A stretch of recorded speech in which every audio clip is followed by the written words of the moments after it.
Ô, Gerson, é o seguinte, e o estrangeiro, né, que veio para o Brasil, dá um exemplo, veio para o Brasil em 2005, Tá? e aí, obviamente, todos os ativos que ele tinha no exterior, ele adquiriu com recursos que ele auferiu ao longo da vida no exterior. Uhum. Quando veio para o Brasil, ele faz aquela primeira declaração e, em tese, deveria ter declarado tudo que tinha. Mas não fez. Esqueceu Esqueceu. algumas coisas, né? As pessoas têm uma falta de memória, né? Exatamente. Tem muita coisa, Impressionante, né? impressionante. O cara tem muitos bens e acabou esquecendo de um aqui, outro ali. Aí eu pergunto, como esses bens foram adquiridos com recursos do exterior, antes até dele ter o domicílio fiscal no Brasil, ainda assim, ele está sujeito a esse pagamento de 30%? Alexandre, o ponto é o seguinte. Eu primeiro diria que, a priori, não. Mas, vírgula, desde que ele consiga provar, só que ele vai ter um problema prático.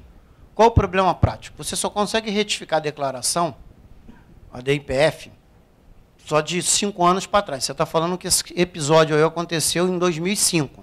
Então, talvez ele não consiga retificar a declaração de 2005. Mas eu diria o seguinte, se ele tem como comprovar que, primeiro, ele era estrangeiro, morava lá, tinha renda e declarou isso no exterior e houve só uma falha de não ter declarado aqui. Eu declararia na última declaração possível de retificar, o fisco certamente o chamará, mas se ele tem todas as provas de que esses bens e recursos no exterior, com aquele saldo lá de 2005, ele obteve no exterior enquanto lá ele estava, eu acho que primeiro ele não precisa aderir, mas ele vai pagar as multas correspondentes, inclusive a gente vai ver a questão do Banco Central aqui, então tem que ver a questão também da CBE, mas eu diria o seguinte, uma resposta técnica é dizer, ele não precisa aderir, mas ele tem que retificar, e aí faria a última retificação possível. Segunda resposta técnica é, de certo, fique preparado, porque a Receita Federal vai chamá-lo. Então, para que ele faça isso, e não faça a adesão pela Lei 13.254, ele tem que estar muito bem calçado com documentação. Senão, pode ter problema. Tá? Então, vamos avançar um pouquinho aqui. Pois não. Posso emendar a questão aqui do Alexandre? Eu tenho um caso inverso. Brasileiro que trabalhou um tempo aqui, resolveu mudar e fez a vida dele lá fora, isso há 20 anos atrás. Em 2014, aqui no Brasil, ele recebeu um seguro de vida e abriu o CPF novamente para declarar somente esse rendimento do seguro. Fez na declaração somente o rendimento desse seguro. Na minha maneira de ver, eu não deveria ter feito. Pois é, mas foi o que foi feito. E toda a movimentação dele é fora do país. Ele não reside no Brasil. Só tem esse investimento, que é um prêmio de seguro recebido. Olha, a resposta é, eu acho que está errado no caso dele, porque se ele já está há 20 anos lá fora, de certo, ele não fazia declaração no Brasil. Até porque ele já não era mais residente fiscal no Brasil. Ele pode ser brasileiro, está com passaporte brasileiro, mas residente fiscal ele não é há muito tempo. Então, o fato de ele ter ganho qualquer renda no Brasil, inclusive a advinda de um seguro aqui no Brasil, deveria ter sido tratado como se fosse um estrangeiro sob o ponto de vista fiscal. Então, tributado eventualmente a 15%, que é a alíquota do exterior, ainda que ele mantivesse o dinheiro aqui, abrisse uma conta aqui de não residente fiscal aqui no Brasil, ele não deveria ter feito essa declaração. Na medida em que ele fez essa declaração, na minha maneira de ver, só tem duas possibilidades. Ou ele faz o certo, que eu nem sei como faz, que é talvez fazer um comunicado disso, ou seja, que ele não é residente fiscal, a Receita Federal, porque eu nunca vi uma forma de você apagar uma declaração que você faz. Retificar você pode, mas apagar não existe. E, na verdade, o que deveria acontecer no caso dele era anular a declaração. Para que haja anulação, que para mim é o primeiro ponto que ele tem que fazer, ele teria que fazer um pleito oficial à Receita Federal, explicar a situação dele com uma petição e esperar o deferimento. Então, essa é a resposta A. A resposta B, que eu acho que ele não deve fazer, mas seria uma possibilidade, ele manter essa declaração, mas ele estará se declarando que ele voltou para fins fiscais para o Brasil, e aí declarar tudo o que ele tem lá fora nessa declaração, como se fosse a declaração inicial de um não residente fiscal que volta para o Brasil e faz a abertura da sua declaração com todo o patrimônio do exterior. Eu acho que essa segunda opção é pior, porque quando ele se mantém lá fora, eu não faria a segunda opção, mas é uma opção. O curioso é que lá no plantão fiscal da Receita, ninguém sabe dizer o que fazer. Bom, seguinte, eu não sei se as duas respostas... Uma coisa é certa, as duas respostas podem ser aplicadas, mas eu não sou fiscal da Receita Federal, mas se você quiser uma eventual terceira resposta, é só fazer uma consulta formal ao fisco, coisa que eu não recomendaria, eu faria a opção 1. Boa tarde. Boa tarde. Voltando à questão do estrangeiro, que já está no Brasil há muitos anos, concordo com você na declaração retificadora, primeiro ano que pode. Como ficaria, então, a declaração junto ao Banco Central? Aí você tem que fazer Haverá alguma penalidade? Você tem que retificação do... Tem. Vai ter penalidade? Tem. Mesmo que os bens adquiridos no exterior há mais de 20 anos? Sim, porque, veja só, no caso dele, se tem... A CBE, a gente já vai falar, a gente vai entrar nisso aqui, mas tentando te responder diretamente, o que acontece? A declaração de bens, né, e capitais brasileiros no exterior já está instituída aí bem uns 8 anos, se eu não me engano, ou um pouco mais ou um pouco menos, mas, enfim, já está há bastante tempo, 2001. Então, já há bastante tempo. E aqueles que têm mais de 100 mil dólares lá no exterior, de bens, né, ou valores, precisam declarar CBE. A multa pode chegar a 25 mil reais. Então, como tem uma discussão nisso, tem até uma decisão, se eu não me engano, em sede de tribunal, não é de STJ ainda, ao que eu me lembro, que é o seguinte: o Banco Central quis cobrar a multa, mas por quê? A pessoa retificou, né, queria retificar de um período maior do que 5 anos, não tinha como entrar no sistema, ele foi para a Justiça para pedir para retificar e para entrar na linha da denúncia espontânea. E tem uma decisão favorável a um contribuinte que buscou o judiciário para permitir que, pela denúncia espontânea, já que o Banco Central não cobrou dele antes, e ele foi esponte própria fazer a sua regularização, ele conseguiu não ser tributado, mas foi para o judiciário. Por isso que eu estou dizendo, no judiciário talvez você consiga. É a única decisão que eu conheço. Não tenho o número dela aqui para te dar agora, mas tem uma decisão nesse sentido. Mas aí é para o judiciário. Por isso que eu te disse, a priori o Banco Central vai te cobrar a penalidade. Tá? Vou avançar um pouquinho aqui. O escopo do REST, recuperação, né, de bens e direitos de origem lícita, recuperação que, no sentido de registrar na declaração, ou seja, adquiridos com recursos decorrentes de atividades permitidas ou não defesas em lei, ou seja, não proibidas em lei. E aí é um outro ponto importante também nessa norma. Por quê?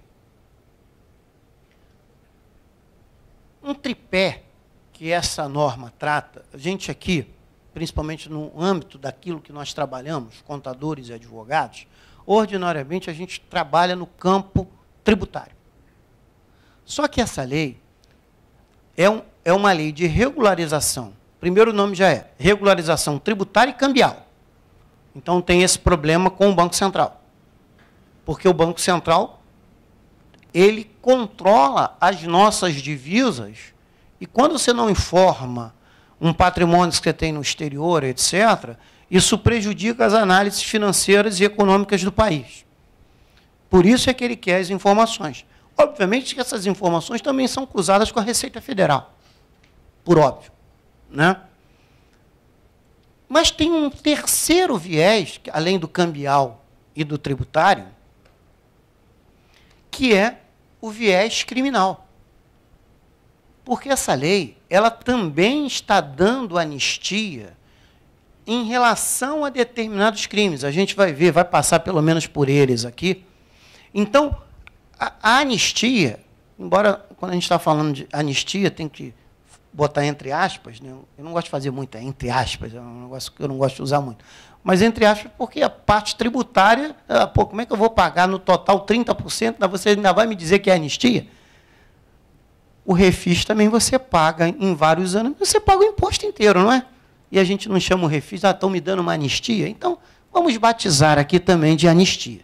Então, a gente tem uma anistia tributária, uma anistia cambial por conta das informações ao Banco Central, mas a gente tem o que é de suma importância falar, a anistia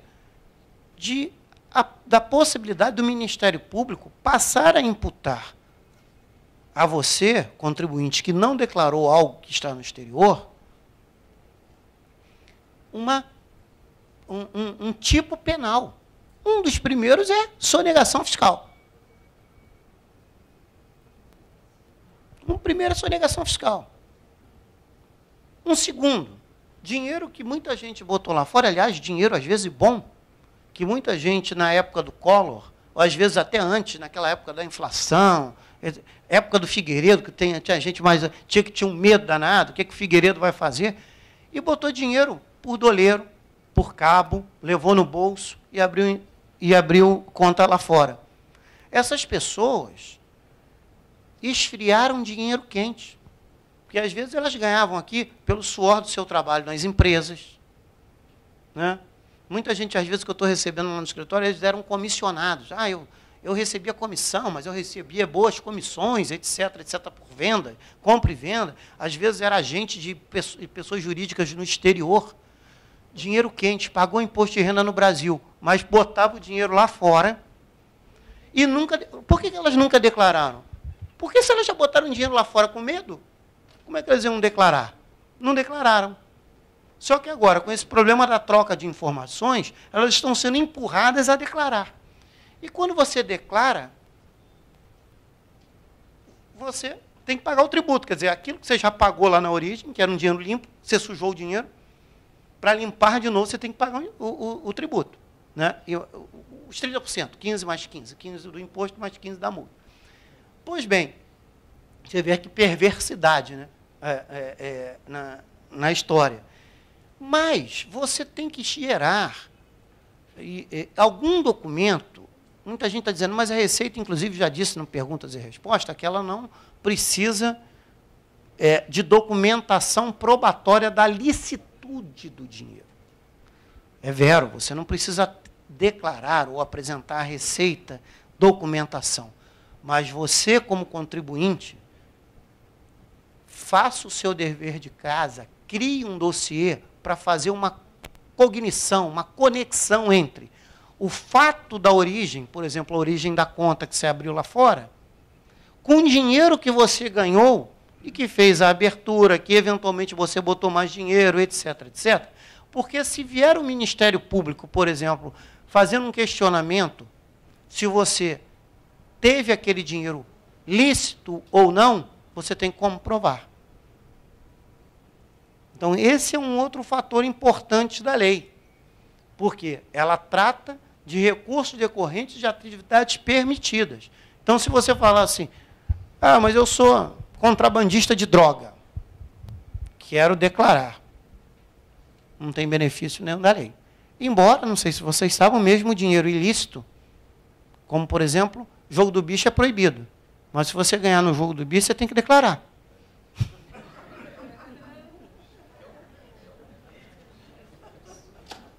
Então, fiquem atentos. Mas só que, para fins dessa lei, o dinheiro que foi ganho de modo ilícito, por isso que eu citei, né, drogas, é um dinheiro totalmente ilícito, mas você ganhou esse dinheiro ilícito, não é que você não tenha que declarar. A lei é que não, diz que você não pode ter a anistia dela. Ou seja, mesmo que você declare, você vai ter que pagar um imposto normal e você ainda pode vir a ser penalizado através de uma ação judicial que o Ministério Público, né, apresente e o juiz receba a denúncia e um processo curse e se transitar em julgado. Problema. Então, o dinheiro tem que ser lícito. Ah, é um dinheiro lícito se eu tinha uma empresa no Brasil que eu sonegava, botava a parte lá fora? O dinheiro é lícito, porque você vendeu mercadoria, você só não registrou. O dinheiro, ele nasceu lícito, embora tributariamente você tinha ou estava passível de uma punição com o fisco.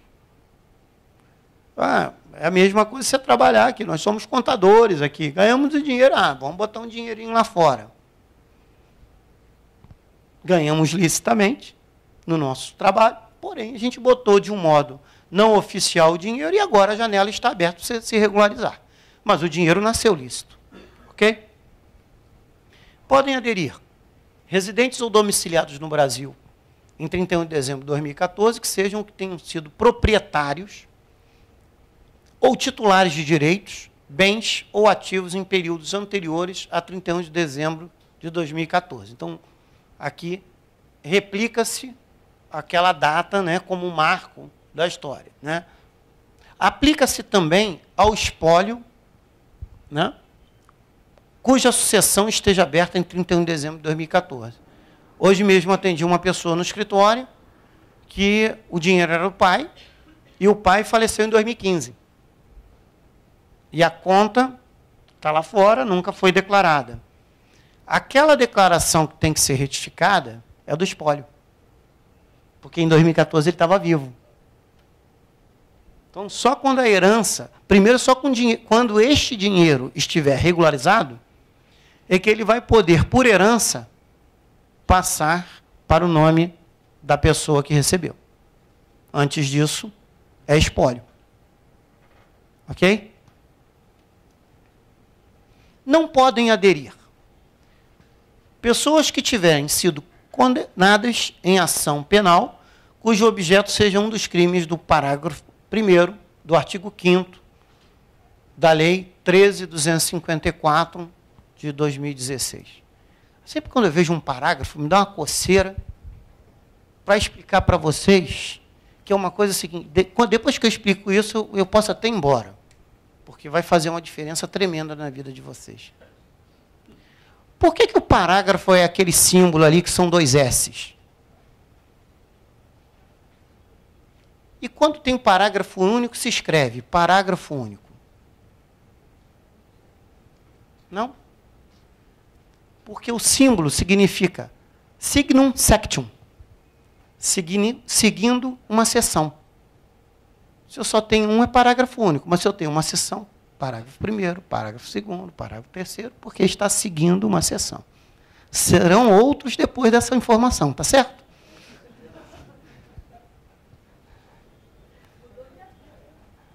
Mudou sua vida, não foi?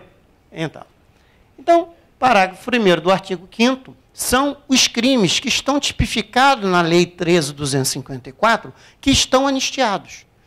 Mas se você já tiver uma condenação em primeira instância, você não pode aderir à lei. Já está afastado da lei. Essa é uma das discussões.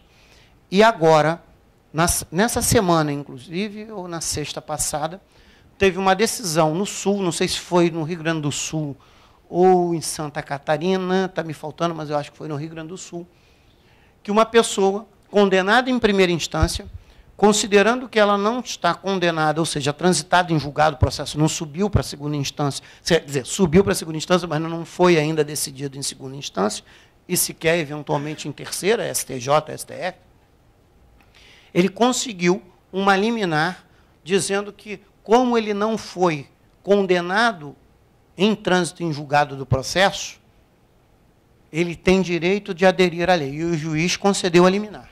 Se vai essa liminar permanecer ou não, é outra história. Mas fica o registro. Tá? Não podem aderir também aqueles que não eram residentes ou domiciliados no Brasil em 31 de dezembro de 2014. Por quê? Porque a lei trata, o retrato dela é 31 de dezembro de 2014. Se teve alguém que entrou em 2015, aí pegando, Alexandre, aquele teu exemplo, mas só para espraiá-lo, imaginando que esse estrangeiro fosse alguém, aliás, o exemplo dele lá, o estrangeiro entrou em 2015, só que ele fez a primeira declaração agora, em 2016, e já não declarou o patrimônio dele lá de fora. Ele pode até regularizar, mas não entrando por aqui. Ele vai ter que retificar a declaração dele.